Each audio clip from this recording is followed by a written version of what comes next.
My dear students, I hope that you will be fine. Yes.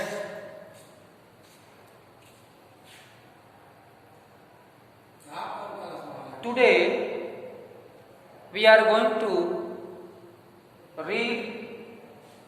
continue lesson 5, the summit within.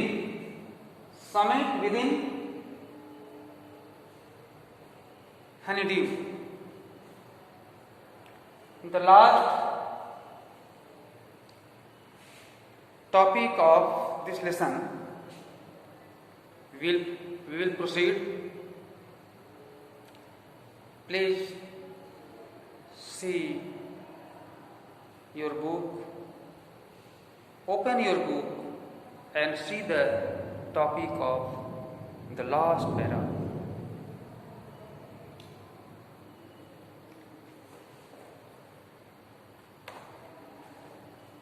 Looking round from the summit,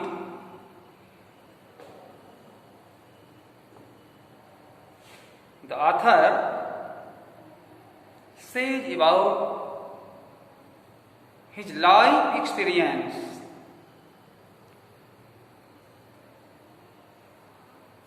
how they climbed on the Everest peak. And here, what he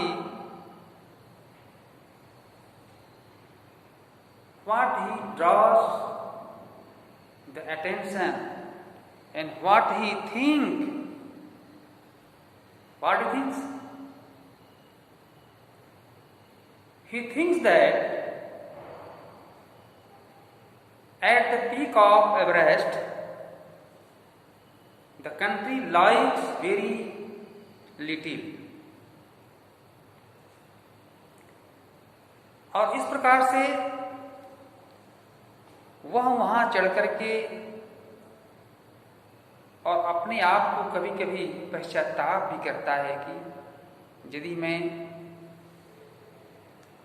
पीछे देखता हूं, अर्थात मैं back होता हूं, तो यह एक प्रकार से उपहास है और यह मेरी कायरता है।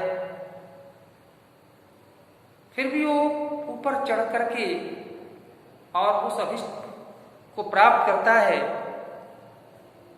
तो एक लेख में कहता है कि यह मैदान में बैठिल अर्थात लड़ाई जीतने के समान है, जिसको कि मैं जीत करके बहुत प्रसन्न होता हूं और फिर मेरा नाम होता है और मैं इतने से संतोष नहीं करता, मैं और भी सैडनेस रहता हूं क्योंकि मुझको और भी कुछ करके दिखाना है। Looking on the book, looking round from the summit, you tell yourself that it was worthwhile. Looking round from the summit, जब चढ़ाई चढ़ते समय राउंड फ्रॉम योरसेल्फ, अपने स्वतः को जब वो देखता है, इट वाज वर्थ वाइल, तो लगता है कि वास्तव में यह कितना मूल्य है, कितना इसका अपेक्षित स्वरूप दिखाई पड़ता है। अदरवाइज अदर स्लीवरी पीक्स, जो चढ़ाई के चारों आप देखते हैं कि स्लीवरी जो चांदी जैसे जो पीक्स हैं, जो चोटियां हैं, वो चढ़ने के बाद ही प्रतीत होता है। It seems to be like a silvery peak appears through the clouds, और लगता है कि हम बादल के द्वारा अर्थात बादल के निकट जाकर के हम वहां तक पहुंचने का प्रयास करते हैं। If you are lucky, यदि आप भाग्यशाली हैं, the sun may be on,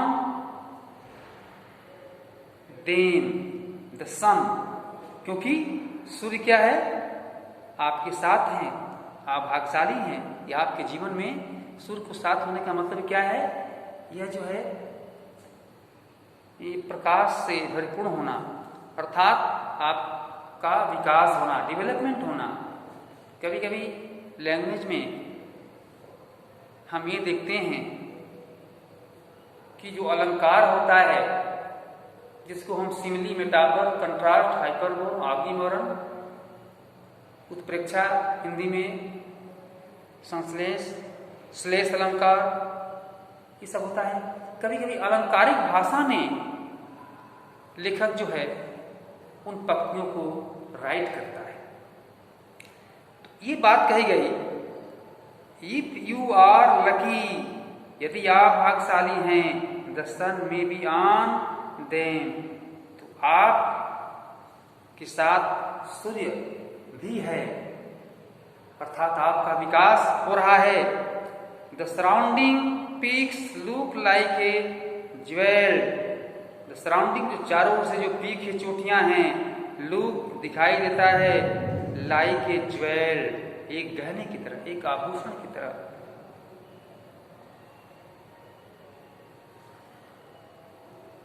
Pickles around the neck of your summit, जब आपकी चढ़ाई होती है, आपकी गर्दन से नजदीक वह Nicholls, around the neck of your summit, आपकी चढ़ाई का जो स्वरूप है,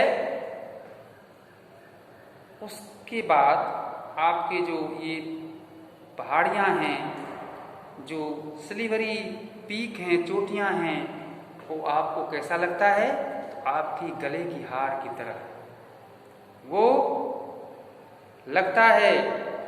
और below you are vast valleys sloping into the distance, और वहां से आप देखते हैं कुछ दूरी से कैसे वैली, कैसे घाटियां, कैसे नीचे की ओर ध्यान देने के बाद किस प्रकार से आपको लगता है। सामान्यतया भैया बहनों, आप बनारस जाते हैं तो आप देखते हैं कि मारकुंडी पर चढ़ने के बाद जो बस चढ़ता है, और वहां से जब आप देखते हैं, झांकते हैं, तो नीचे कैसे दिखाई पड़ता है ये समान ऊंचाई की जो पर्वत है। आप यहाँ आप देखिए ज्वालामुखी के सामने जो चोटी है, यदि कोई खास ऊंचाई नहीं है, तो वहाँ चढ़ने के बाद जो हेलीपैड पर आप चढ़ते हैं और हेलीपैड से आप नीचे की ओर देखते हैं, तो कभी ये सड़क जाता है, ये प्लांट दिखाई पड़ता है, तो वहाँ चढ़ने के बाद भी आप देखिए कैसी मार्मिकता आपको समझ में आता है। परंतु जब वह लेखक जो एवरेस्ट चोटी अर्थात दुनिया का, विश्व का सबसे प्राचीनतम और ऊंचाई वाला चोटी पीक पर चढ़ता है, तो उसका अनुभव क्या करता होगा, उसकी फीलिंग क्या होगी। Vast experience summit below you see vast valley sloping, ढलानों पर कैसे जाती है घाटियां, इनटू द डिस्टेंस, दूरियों पर। It is an ennobling, enriching experience to just look down from the summit of a mountains।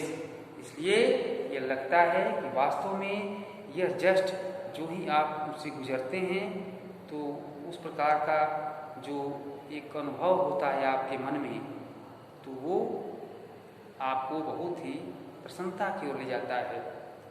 You bow down and make our obeisance to whichever God you worship। अब जैसे आप God you worship, आप भगवान की पूजा करते हैं, तो वास्तव में किसी लेखक ने कहा है कि प्रकृति भगवान है और भगवान ही प्रकृति है। जैसे ये एकदम स्पिरिचुअल है, आध्यात्मिक है, भगवान कहते हैं मुझ में तुम हो और तुझ में मैं हूं। अर्थात प्रकृति जो है सर्वत्र, ये सब ईश्वर के अधीन है, सब प्रभु का है। अपना शरीर भी अपना नहीं है, हम नहीं समझते। प्रभु जैसे पृथ्वी पर खेती न हो, उनका अधिकार अर्थात उनका वरदान न हो, अन्न न हो, तो हम पैसा कमा कर क्या करेंगे? फल न हो, अर्थात पृथ्वी, valley, mountains, earth, clouding, all everything is are had God, सब भगवान का है। तो इस कॉन्क्वेस्ट द गॉड वर्शिप, भगवान जिसको हम पूजा करते हैं, वो लगता है कि वास्तव में उनकी उपस्थिति अर्थात उस पीक पर है, उस एवरेस्ट पर है। भगवान शंकर जो है पर्वत पर अपनी तपस्या कर रहे थे। बड़े बड़े ऋषि महर्षि जंगल में, नदियों के वैली पर, रिवर पर, घाटियों पर रह करके शंकराचार्य ने नदियों के किनारे रह करके और वंदना का श्लोक बना दिया। या कुंदिन तुषार हार धवला, या शुभ वस्त्रावृता, या वीरा वरदंड मंडित करा, या श्वेत पद्मासना, ये शंकराचार्य द्वारा रचित। तो हम वास्तव में महल में रह करके सारे साधनों को भोग करके और हम अच्छे काम कम कर सकते हैं अपेक्षाकृत। हमें कठिनाइयों का सामना वाला स्थान जंगल हो, नदी हो, पहाड़ हो, पर्वत हो, वहाँ पर बड़े बड़े ऋषि महर्षि रह करके बहुत बहुत कुछ कर दिए। ग्रंथ लिखे, भागवत लिखे, महापुराण लिखे, रामायण लिखे, गीता लिखे, और उनके लिखे हुए जो थोड़ा थोड़ा भाग है वो हमारे पुस्तकों में पढ़ने के लिए बच्चों को अल्प ज्ञान के लिए दिया जाता है। इस प्रकार से हम ये देखते हैं कि ये जो पर्वत का जो असेंडिंग है, जो क्लाइंबिंग है, वो एक तरह से एक काइंड ऑफ स्पिरिचुअल, आध्यात्मिक है।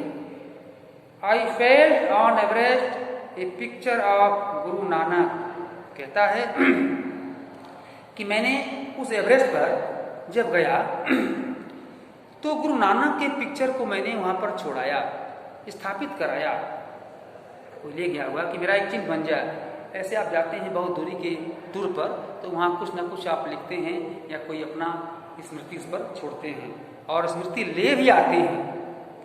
Rawat left picture of goddess Durga, और जो रावत जो क्लाइंबर था वह वहाँ माँ दुर्गा का वो पिक्चर वहाँ पर रखाया।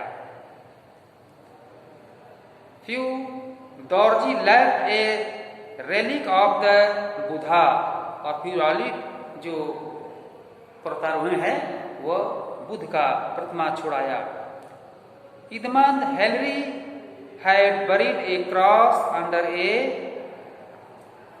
ए cairn heap of rocks on stones, पत्थर के हेनरी बरीड जो है, इदमंद हेनरी जो है, हेनरी को वहाँ एक पहाड़ से बना हुआ एक रॉक्स अर्थात उस प्रकार का ऊंची वहां पर स्मृति को छोड़ाई।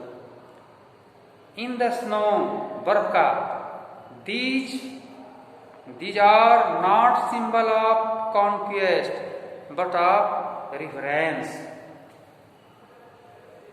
ये सिंबल ऑफ कॉन्क्वेस्ट, ये विजेता का कोई प्रतीक नहीं, परंतु वे बट ऑफ रिफरेंस, एक स्मृति,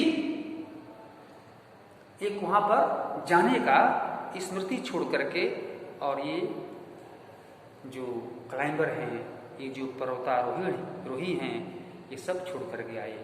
तो here the author says about that all kinds of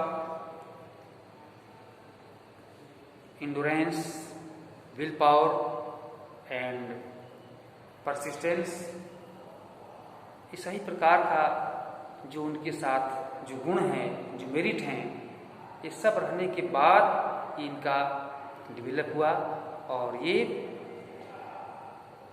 Bharat के लिए ही नहीं परंतु दुनिया के लिए कुछ करने की प्रेरणा जगाए और जिसके द्वारा हमारा ये दुनिया उनके नाम को अमर रूप में याद करता है।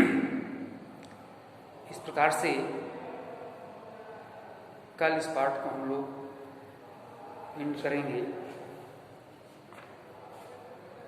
अभी आज में जो दिया गया है ये जो एक्सरसाइज इसको आप लोग कर लेंगे।